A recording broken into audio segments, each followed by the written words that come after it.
See that? Oh, you did. You commented on me, you cheeky cunt. My squat that was lovely. Everybody told me so.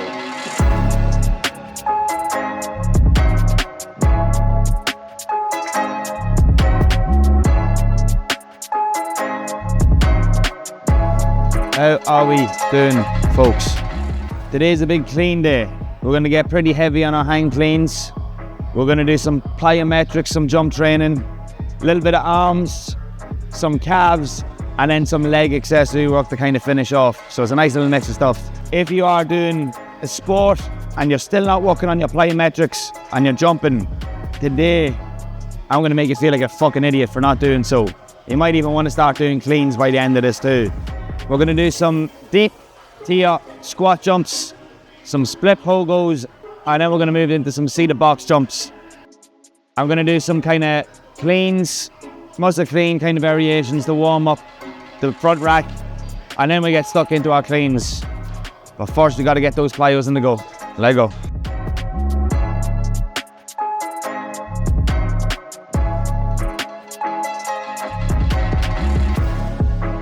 I've been practicing my crip walk all week. You might even see it today, folks.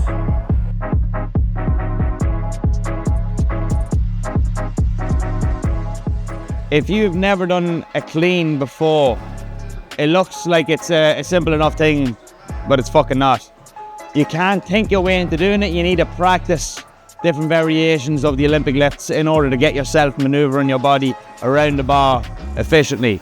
One really good way of working on the upper body part of it, the exchange, is a muscle clean. So you don't use the explosion of your legs, you don't use a little dip to catch it, it's all upper body. Okay, I'm gonna do it from a high position.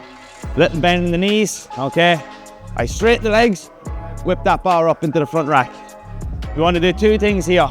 We want to move the bar fast, and we also want to get an explosive kind of turnover. So obviously A to B, we want to get as fast as we can from the bottom position to here. But when we come up, we want to pop those elbows forward aggressively. Because when there's a bit of weight in the bar here, if we don't do that, then the bar is going to crash down on us. It's going to fuck up the clean. So we want to move fast. We want to hit the bar aggressively at the top. Boom. Oh, better take this fucking mic out before I break it.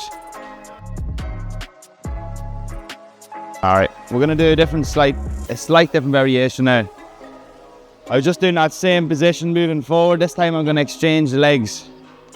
Two really big things I like about these deep squat variations. A, get you really strong, springy in those deep positions.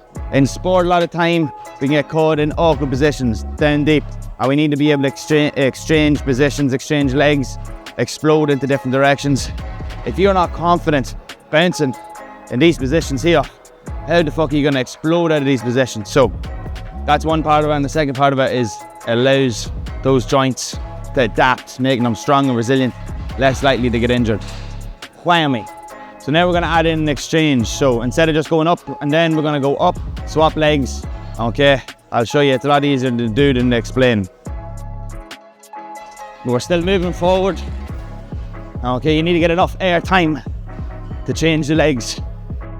I'm not trying to get up as high as possible. I'm just trying to get up high enough to give myself the air time to exchange those legs, which is a skill you're going to need whether you're jumping in basketball, football, whether you're doing jiu-jitsu and you're trying to hop over someone's guard, past someone's guard. Sound like I was some fucking set armada there, didn't I? Someone's guard. Yeah, any sport. Having that ability to sink quickly, explode out of those positions and just be stable there is very important. Question for the wise ones, or the ones who think they're wise. If you do a sport like skating, skiing, surfing, ice skating even, anything that involves balancing on an external object or implement, I know there's a big trend of people using things like Bosu balls and those balance boards to try and train balance. But there's also a new wave of strength and conditioning in those sports that are basically out to prove that that's a load of bollocks and it's a waste of time. Now, I want you to think about this. Use your logical brain. Get rid of that ape brain, that reptilian side of your brain here for a second. If you have a very limited amount of time to train, would you be better off training your sport and then training in the gym and not trying to mix the two together.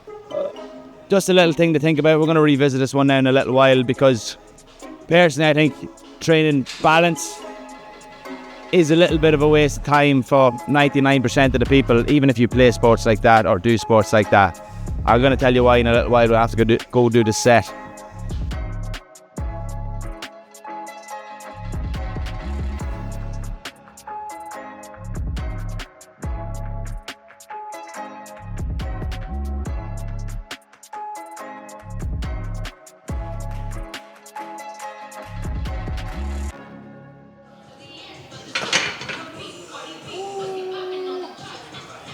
Going to move on to the seated box jump section. I think it's always good if you're going to do a squat or an explosive lift like a clean. It's good to go in and do a plyometric beforehand. It's good to go in and then do a more maximal jump variation like a seated box jump, for a couple of reasons. A, it's going to work as a warm-up.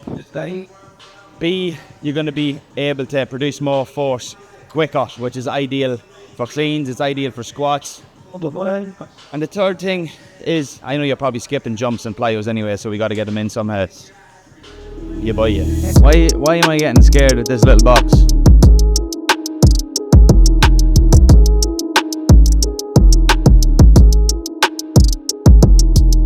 We are going to return to the subject of balance. Right. Technically, you could say that this is balance.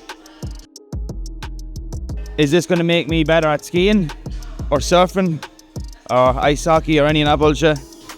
It's not bullshit, guys. I'm only joking. Don't get your knickers out of a twist. The answer is maybe 0.00001%. So when we look at risk, no, not even risk reward, bang for your buck, getting the most out of your time, we want to work on our actual physical characteristics within the gym: our strength, our power, our flexibility, our conditioning, our ability to move through space, which I would consider as motor control. We want to work on these things, which actually will have an impact on your performance and your injury risk prevention. And then go and work on your fucking skills of your sport, in your sport. Don't be trying to play in the middle ground, getting your gym stuff to mimic what your sport is. Do your sport, do your gym work. Forget all that bullshit.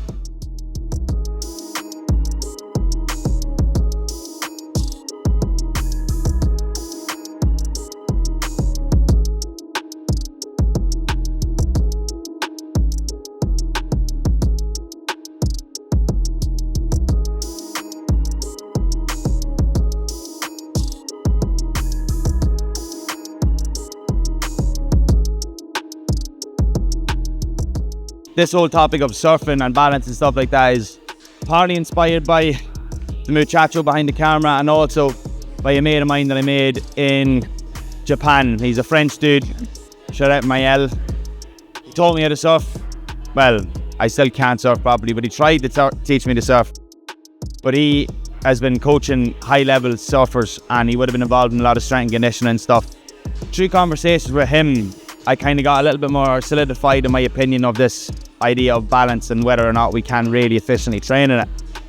And he said he spent so much time in all these balance boards, it kind of gives you that little, it's like having a wank. It feels good at the time, but it doesn't really solve the need. You need that human connection, but instead you're choosing to have a good night with Pamela Anderson, and that's not really going to get you too much, you know. Apart from your fun and Pornhub, fuck Pornhub. It's all about XNXX.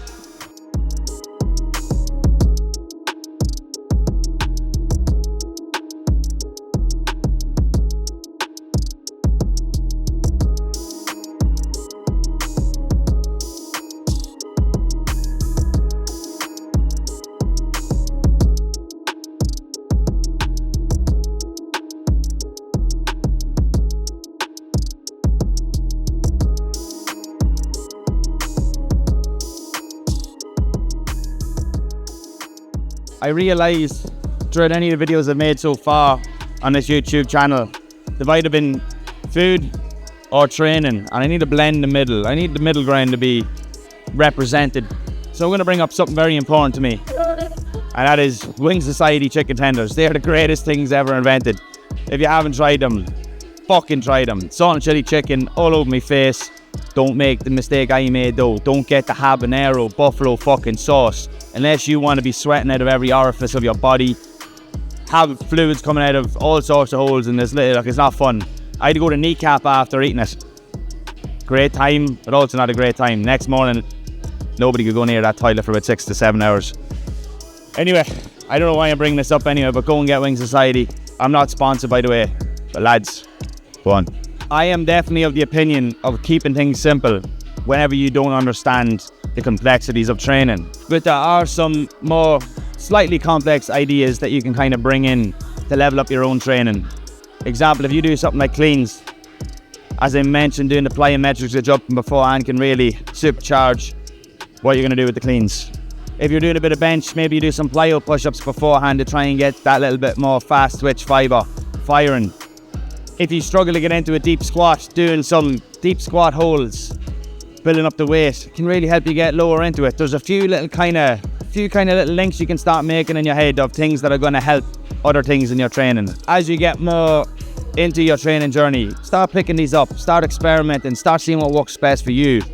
Depending on where you're at, depending on what you want to work on, depending on your weaknesses, and depending on your strengths, you're going to find these little tips and tricks or these little combinations of things that are going to really bring your training to the next fucking level. But if you're not doing jumps, plyos, cleans, and you play sport, I'm going to harp on to you forever and ever, amen, because you just need to get that fast twitch fibres fucking firing.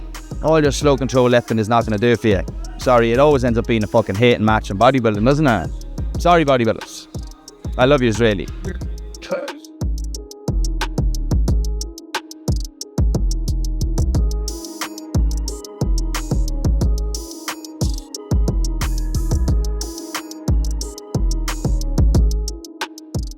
We're after walking up to, is that 75 kilos? I have touched 90 kilos in a hang bar clean about a couple of weeks ago, and about 85 then the week before that. So hoping to get up around 80 to 90 today. We'll see how it feels. But first few sets didn't feel too great, but as the sets are going on, I'm getting my coordination of the movement better, the timing's better. The body just starts adapting a little bit more.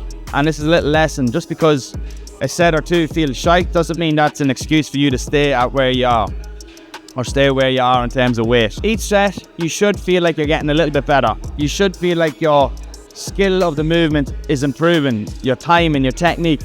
So if you're using that first and second set as a basis of how hard to push yourself on the day, you're holding yourself back. Test the waters. See, get curious if you can lift that a little bit more. The number one determining factor of making progress in the gym is not what split you're doing, what exercise you're doing. It's how hard you're fucking training. You can do a lot of stupid things with training, but train hard and still get massive progress. I'm sure you've seen loads of lads in the gym that are huge, that can lift monstrosity level weights, whose technique may be shite and they do a load of stupid things, but they train fucking hard. So that's the vital ingredient you need. And I say this to myself the whole time because I know I hold myself back, we all do. But training fucking harder is the key to you getting stronger, faster, more powerful, getting to that level of performance you want to get to, getting that body you want to fucking get to. So get your finger out, start training hard. Message to myself.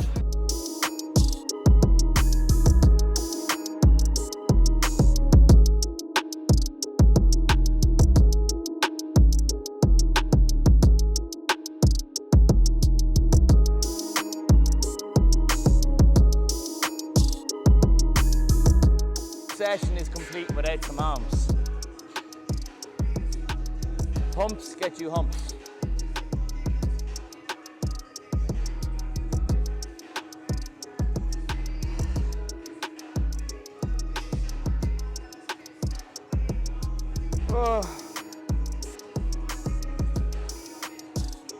As Austin Yoakum would say, arms for mums.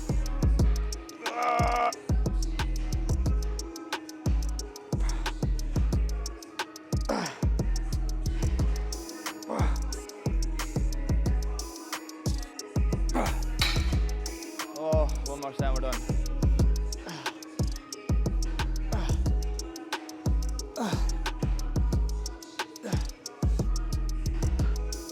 Alright, let's get the fuck out of here. Session done, you don't know. Oh.